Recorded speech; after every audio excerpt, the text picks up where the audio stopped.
اعوذ باللہ من الشیطان الرجیم، بسم اللہ الرحمن الرحیم۔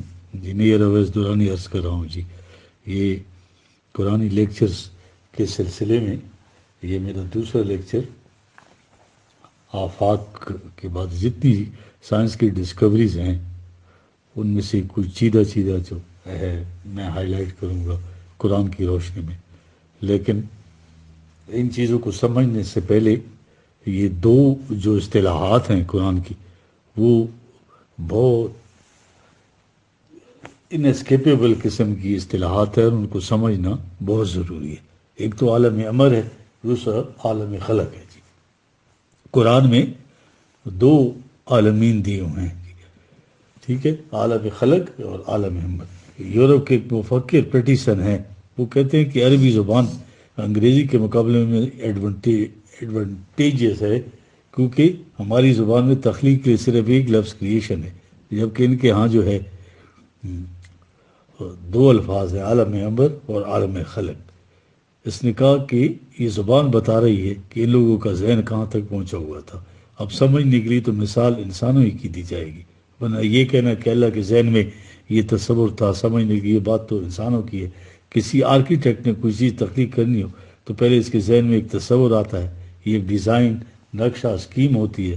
جب وہ چیز فی الواقع موجود نہیں ہوتی، اس کی مخصوص شکل نہیں ہوتی، مگر اس کا نقشہ، اسکیم سازی جو ہے وہ خالق کے ذہن میں ہوتی ہے، تو اسے ڈرائنگ کے ذریعے کاغذ پر لاتا ہے، اس کے بعد اس کی تعمیر ہوتی ہے۔ تو یہاں سے تخلیق کا مرحلہ شروع ہوتا ہے، یعنی کسی اسکیم کا مخصوص شکل میں آنے کا جو مرحلہ ہے وہ ہے جسے خلق یعنی تخلیق کیا جائے گا۔ اب پہلا حصہ اس کا یہ عالم امر کہلائے گا جی۔ اب جو چیز قاعدے اور قانون کے تحت وجود میں آئے گی تو اس کے لیے عالم امر یعنی اسکیم کا جو عالم ہے، نقشہ بنانے کا جو مرحلہ ہے، یہ بڑا اہم ہے۔ یہیں سے بات سامنے آ گئی کہ جو کچھ کہا جاتا ہے نا کہ کائنات کس طرح سے اتفاق بائی چانس وجود میں آ گئی، تو ہر چیز اس طرح سے کسی اسکیم کے تحت، سوچے سمجھے تصور کے تحت تخلیق یا مخصوص شکل میں سامنے آئے تو اس کو بائی چانس یا اتفاق کیسے کہہ سکتے ہیں؟ قرآن نے اس تصور کو کہ ہر چیز پہلے دن سے مکمل شکل میں پیدا کر دی تھی، کاٹ کے رکھ دیا، عدم سے وجود میں لانا، اس کے متعلق تو ذہن انسانی کچھ نہیں کہہ سکتا، ٹھیک ہے۔ اب یہ جو اس لیے سائنسدانوں نے کہا کہ سم ہاؤ کسی نہ کسی طرح سے وجود میں آ گئی، قرآن کسی نہ کسی طرح سے نہیں کہتا، بلکہ اس کے لیے ان کے ہاں عالم امر ہے کہ وہی اتفاقاً وجود میں نہیں آ گئی، بلکہ اس کے خالق نے ایک اسکیم بنائی، نقشہ اور ڈیزائن بنایا، وہ سارا اس کے سامنے تھا، پھر اس کے مطابق اس کی تخلیق کی ابتدا ہوئی۔ گویا یہ بائی چانس نہیں ہوئی بلکہ ایک اسکیم کے تحت ہوئی۔ علم انسانی اب اس مقام تک آن پہنچا ہے۔ اب آپ سمجھ گئے کہ کیا زبردست بات ہوئی ہے، یہ جو ایکسیڈنٹ کا کیسے نلیفائی کیا ہے قرآن نے ان کا، یہ جو ہے تو لاجک جو ہے، ٹھیک ہے جی۔ اب 1400 سال قبل نظریہ ارتقاء کی وضاحت اور لفظ تدبیر کا مفہوم ملاحظہ کریں جی قرآن میں۔ یہ 32/4 ہے، آیا اللہ الذی خلق السماوات والارض وما بینہما، اور جو کچھ ان دونوں کے درمیان ہے، اللہ تعالیٰ نے یہ کائنات جو ہے تخلیق کی، اور یعنی بلندیوں اور پستیوں کی جو کچھ درمیان ہے جی۔ آگے یدبر الامر من السماء الی الارض ثم یعرج الیہ فی یوم کان مقدارہ الف سنہ مما تعدون، ٹھیک ہے، 32/5۔ امر سے مراد تو اسکیم مرتب کرتا ہے، ٹھیک ہے جی، اور تدبر جو ہے دال بے را جو ہے، یہ اس کا دال با را جو ہے یہ اس کا ہو گیا روٹ، کسی شے کا آخری حصہ، دبر انجام، تدبر یعنی کسی شے کے آخر تک، نقطہ تکمیل تک کی جو پوزیشن ہے، اس کو سامنے رکھ کر بات شروع کرنا۔ ذرا غور کرنا اس بات پہ جی، یعنی آغاز سے تکمیل تک تمام مراحل کو پیش نظر رکھ کر عرض سے سما کے سفر کی اراد ہے، ٹھیک ہے، عرض سے سما، یدبر الامر من السماء الی الارض، ٹھیک ہے۔ یہ لفظ تدبر سے ساری بات حل ہو جاتی ہے، یعنی انجام کار، اس شہر نے بننا کیا ہے، وہی اسکیم کامیاب ہوگی جس میں جو ہے اسکیمر یہ دیکھے کہ آخر میں اس نے کیا بننا ہے، اسے سامنے رکھ کر پھر اسے چلائے۔ اب جو اس کا الامر ہے، اسکیم ہے کائنات کی تخلیق کی، وہ اس آخری نقطۂ تکمیل کو سامنے رکھ کر اس کی ابتدا کرتا ہے، ٹھیک ہے۔ بنیادی طور پر سما سے مراد بلندی اور عرض پستی کو کہتے ہیں، ٹھیک ہے۔ کہا کہ یہ اسکیم بلندی کے اوپر مرتب ہوتی ہے تو اس اسکیم کو مخصوص شکل دینے کے لیے وہ عرض یعنی پسترین نقطے سے شروع کرتا ہے۔ یہ نقطہ آغاز پسترین درجے سے شروع ہوتا ہے، سما یاری جو الہ 32/5، پھر اسے بلندیوں کی طرف لے جاتا ہے۔ وہ ہاں، خدا کا نظام جو ہے نا وہ صراط مستقیم بھی ہے اور بلند بھی ہوتا جاتا ہے، اس میں سائیکلک آرڈر نہیں ہے۔ یہ عروج یاری جو الہ آراجا سیڑھیوں کی طرح درجہ بدرجہ بلند ہونا، درجہ یعنی سیڑھی کا ایک ڈنڈا بلندیوں کی طرف، مگر مدارج میں اس لیے سیڑھی کو معراج کہتے ہیں۔ اللہ کے متعلق ہے ان ربی علی صراط مستقیم، اور ذی المعارج بھی ہے، یہ 11/56، ٹھیک ہے۔ اس لیے اپنے آپ کو رفیع الدرجات کہا ہے اللہ نے، 40/15۔ درجہ سیڑھی کا ڈنڈا ہوتا ہے، گویا عروج میں بلندیاں لیکن بتدریج یکلخت نہیں۔ ایوولوشن کے تو معنی یہی ہے، اس میں ارتقاء تو ہے، بلندی ہے، یکلخت نہیں، بلکہ نقطہ آغاز سے آہستہ آہستہ گریجولی سٹیپ بائی سٹیپ اس نے تکمیل تک پہنچنا ہے۔ یہ ہے بلندی یا عروج، یکلخت بلند نہیں بلکہ بتدریج بلندی، یہ ذہن میں رکھیں جی۔ مراحل کیا ہیں؟ اب قرآن مراحل وہ بتا رہا ہے، فی کانا مقدار الف سنت مما تعدون، ٹھیک ہے، 32/5۔ وہ ایک مرحلہ تمہارے حساب سے 1000 سال کا، اور دوسری جگہ کانا مقدار 50 الف سنہ 70/4، 50,000 سال کے مرحلے بھی۔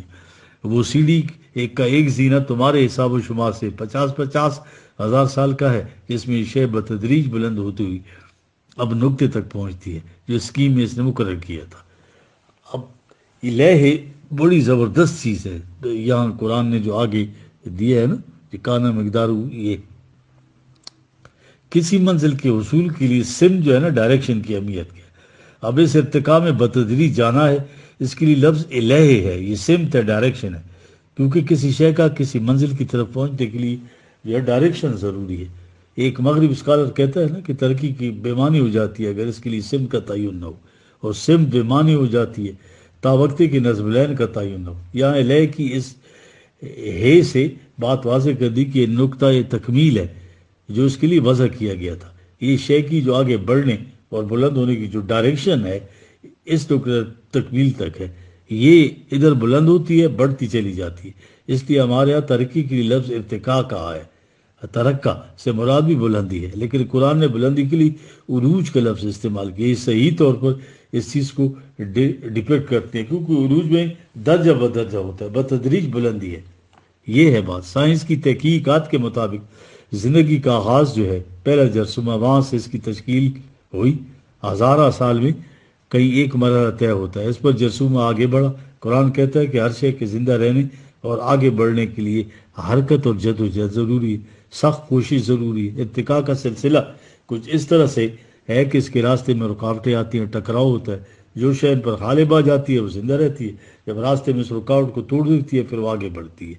ایک قدم اس سے یہ ہے ارتقاء، یہ تھیوری آف ایوولوشن کی بنیاد ہے۔ یہ پرانے زمانے کے فاسلز ملیں گے نا، آثار متحجرہ، جو نیچے زمین برفوں میں دبے ہوئے پجنے نکلتے ہیں، وہ بڑے بڑے عظیم الجثہ جانوروں کی، پھر بتایا جاتا ہے کہ ان میں کون کون سے ایسے تھے جن میں آگے بڑھنے کی صلاحیت نہیں تھی اور وہ ان معاملات کا مقابلہ نہ کر سکے، تو وہیں جامد ہو کر یعنی جہیم یا جہنم ان کے اوپر وارد ہوگی۔ جہنم سے مراد ہی یہی ہے کہ بس انسان کی جو ہے نشو و نما رک جائے، اور جن میں یہ صلاحیت تھی وہ ایک درجہ ڈنڈا آگے بڑھ گئے، ٹھیک ہے جی۔ یہ اقبال کی ایک نظم ہے، بہت خوبصورت طریقے سے بانگ درا میں اس نے ارتقاء کو بیان کیا اقبال نے۔ ستیزہ کار رہا ہے ازل سے تا امروز، چراغ مصطفی سے شرار بولا ہوئی، حیات شولہ مزاج و غیور و شور انگیز، سرشت اس کی ہے مشکل کشا جفا طلبی، سکوت شام سے تا نغمہ سحر گائی، ہزار مرحلہ ہائے فغان نیم شبی، کشا کشا زم و گرما تپو تراش و خراش، زخا کے تیرہ درو تابت شیشے یا نبی، مقام بست و شکست و فشار و سوز و کشید، میان قطرے نیساں و آتش یا نبی۔ اب آئیے جی، یہ ذالک عالم الغیب و شہادہ، العزیز الرحیم. ٹھیک ہے جی. اب 32/6 یہ سارا عمل کون کر رہا ہے؟ یعنی اس کے ایک نقطے میں جو صلاحیت پناہ تھی، مضمر تھی، یعنی وہ صلاحیتیں جب تک مشہود نہ ہوں تو اسے غیب کہا جاتا ہے. وہ یہ بھی جانتا ہے کہ شے نے کیا بننا ہے، اس لیے وہاں تک لے جائے گا. یہاں عزیز کے ساتھ رحیم آیا ہے. زر ناچیز کو پہاڑ بنانے کی بڑی قوت کی ضرورت ہے، غلبے کی ضرورت ہے، اور اس ارتقاء کے راستے پر چلنے کے لیے قوت کی ضرورت ہے. مگر اس کا یہ غلبہ سامان نشوونما دینے کے لیے، یہ اس کی اسکیم ہے جو کائنات سے اس طرح سے کار فرما ہے. یہ ہے ڈیوائن ایوولوشن، ہم اسے کہتے ہیں. جی ہاں. اب الہی کی طرف ہر چیز سفر کر رہی ہے. جو ڈیزگنیٹڈ منزل ہے، آم کی گھٹی کے اندر صلاحیت ہے، پودا اگے درخت بنے، پودے میں خوشی آ کر آم لگے تو یہ آم کا پھل اس کی انتہا ہے. ٹھیک ہے، یہ الہی ہے. اسکیم میں اس کے لیے یہ رکھا گیا تھا. شیر کا نظم العین شیر بنا تھا، وہ خود نقطہ تکمیل تک پہنچ کر شیر بن گیا. اس سے آگے کچھ نہیں. 10 لاکھ سال پہلے بھی شیر کا بچہ شیر تھا، اور اب بھی ہے، اور آج بھی وہاں پہنچ کر ختم ہو جاتا ہے. اس کے لیے نقطہ تکمیل یہی ہے، انسان کو ایک نئی منزل سے روشناس کرانا. یہ آیت انسان کو حیوانات کے زمرے سے نکال کر ارتقاء کی دوسری منزل میں پہنچا رہی ہے. 32/7 الذی احسن کل شیء خلق. اللہ نے کائنات کی ہر شے کو بہترین حسن و توازن سے پیدا کیا ہے. ہر شے میں اعتدال اور حسن ہے. وہ بدال خلق الانسانی من طین. 32/7 انسان کی ابتدا بھی وہ بھی باقی حیوانات کی طرح جمادات سے ہوئی، بے جان مادے سے ہوئی. یہ نظریہ ارتقاء بتایا جا رہا ہے. جن جن مراحل سے یہ حیوانات گزرے، انہی مناظر سے انسان کا بچہ جینی رحم مادر تک پہنچا. ثم جعل نسلہ من سلالۃ من ماء مہین. پھر مختلف منازل طے کر کے اس منزل میں آ گیا جس میں عورت اور مرد کے اختلاط سے افزائش ہوتی ہے. یہ حیوانی سطح ہے، یہاں سے انسان اور حیوان میں فرق ہے. یہیں سے دین وحی اور رسول اور ہدایت کی ضرورت شروع ہو جاتی ہے. ثم انشأناہ خلقا آخر. پھر اس کی ایک دوسری قسم کی مخلوق بنا دی ہے. خلقا آخر مطلب بالکل جس کا وہ پہلے سلسلے سے کوئی تعلق ہی نہ ہو جی. فتبارک اللہ احسن الخالقین. 23/14. پھر بڑی بابرکت ہے وہ ذات جو سب سے زیادہ حسین شاکر تخلیق کرنے والی ہے. وقد خلقکم اطوارا. 71/14. اس کے بعد ایک لخت انسان نہیں بن گیا بلکہ درجہ بدرجہ ہوا. ثم سواؤ. 32/9 الخالق الباری المصور. 59/24. ان تخلیق کے بعد ان سے حیث و زوائد الگ کرتا گیا. ٹھیک ہے جی. باری کا مطلب حیث و زوائد الگ کرنا، یعنی تخلیق کے بعد باری تراشتا الگ کرتا چلا گیا. باری سے یہ مراد ہے. سواہ یعنی حجم و زوائد الگ کر کے خاص اعتدال پر لے آیا. وَنَفَخَ فِيهِ مِن رُوحِهِ.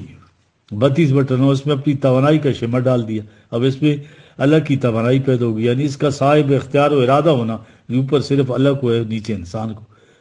آگے ہے وہ ہداناہ النجدین. ٹھیک ہے جی. 90/10 اسے دونوں راستے دکھا دیے. کہا اے معلومات شئتم. 41/40 اب تم اپنی مشیت کے مطابق کام کرو. یہ اللہ کی روح یعنی صاحب مشیت ہونا، با اختیار ہونا، یہ ہے روح خدا بندی. یہ جو توانائی تھی یہ خصوصیت کبرا تھی، ان سے کچھ حصہ اس کو دے دیا. پھر کہا وَجَعَلَ لَكُمُ السَّمْعَ وَالْأَبْصَارَ وَالْأَفْئِدَةَ. ٹھیک ہے جی. 32/9 دیکھنے سننے کی اور ذہنی صلاحیت بھی عطا کر دی. یہ تو حیوان میں بھی تھی، مگر اس سے بڑھ کر والافئدہ جو ہے وہی شے دے دی جو فیصلہ کرتی ہے، جو عوام کے پاس نہیں ہے. قرآن اسے نفس کہہ کر کرتا ہے، یعنی ذات عنایت کر دیا. اب ان آیتوں میں سارا 3rd person سے خطاب ہے. وَوَضَعَ خَلْقَ الْإِنسَانَ مِن طِینٍ ثُمَّ جَعَلَ نَسْلَهُ ثُمَّ سَوَّاهُ وَنَفَخَ فِیهِ مِن رُوحِهِ. ٹھیک ہے. توانائی کے بعد وَجَعَلَ لَكُمُ السَّمْعَ وَالْأَبْصَارَ وَالْأَفْئِدَةَ. یہاں وہ ضمیر غائب کی جگہ کم ضمیر مخاطب آ گئی. یہ 2nd person پروناؤن اب خطاب کے قابل ہو گیا. کائنات میں کسی دوسری شو کو اللہ نے خطاب نہیں کیا. یہ مقام دیا ہے آدم کو اللہ نے. کائنات کی کوئی شے اپنے آپ کو میں نہیں کہہ سکتی، اس لیے وہ خدا کو تو نہیں کہتی. یہ تو انسان کہہ سکتا ہے. اب اس توانائی یعنی ارادے کو استعمال نہ کرے، اپنے فیصلے خود نہ کرے تو کم کہنے کے قابل کہاں رہ جائے گا. اسے حق ہی نہیں ہے کہ خدا کو مخاطب کرے. ہماری دعائیں اس لیے قبول نہیں تو کہ ہم میں نہیں، اور منزل الی ربک المنتہی ہے. 53/42 منزل تمہاری پروردگار تک ہے یار. ایک منیچر اسکیل کے اوپر چھوٹے سے خدا بن جانا. بخود محکم گزر اندر حضورش. بخود محکم مشو نہ پید اندر بحر نورش، اس کی صفات اپنے اندر پیدا کرتے چلو. جب اللہ کے سامنے کھڑے ہو تو اپنے آپ کو میں کہے. یہ نہیں ہے کہ اس بحر نورش، اس کے بحر کے اندر جو ہے نا اپنے آپ کو غرق کر دو تو ناپید ہو جاؤ گے. وہ تو انڈیویجولیٹی قائم کر کے وہ صفات پیدا کرنی ہے اپنے اندر. یہ ہے شعر کا مطلب. یورپ کے مفکرین اور سائنسدان بھی اس ارتقاء میں یہاں تک پہنچے ہیں. اس دور میں بھی تو اس کی ابتدائی انہوں نے کی، اور بنیادی غلطی یہ کر کے کہ جس طرح باقی حیوانات اور اشیاء کائنات فزیکل قوانین کے تحت زندہ رہتے ہیں اور انہی کے تحت زندگی ختم ہو جاتی ہے، انسان کے متعلق بھی انہوں نے یہی فارمولہ نافذ کیا کہ زندگی کا بس خاتمہ ہو جاتا ہے. یہ میٹریلسٹک کنسپٹ آف لائف. اب اس نظریہ حیات سے جو ساری دنیا میں فساد اور تباہیاں پھیلی ہوئی ہیں اور انسانوں کے پاس بے انتہا قوتیں ہیں، تو پھر اس بے روی کا اندازہ لگائیے. قرآن نے کہا تمہاری غلط فہمی ہے ارتقاء جسمانی اب ذات کے ارتقاء کے روپ میں مزید آگے چلتا ہے، ریئل سیلف کے آگے. انسانی اصل انسان تو اس کا یہ نفس ہے، یعنی روح خداوندی.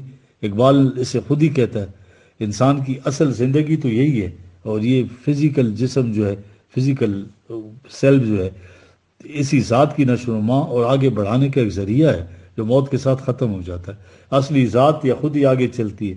اقبال نے ساری زندگی اس کا پرچار کیا اور مغرب کو اس غلط نظریے کی ہر جگہ تنقید کی.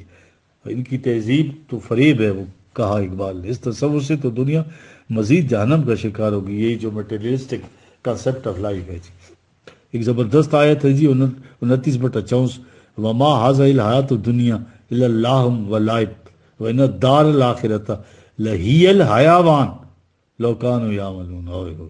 یعنی ایسی زندگی حیوان فالان کے وزن پر ہے جی. وہ ایسا جو ایمرجنٹ ایولیوشن سے ملتا ہے، یعنی ایسی زندگی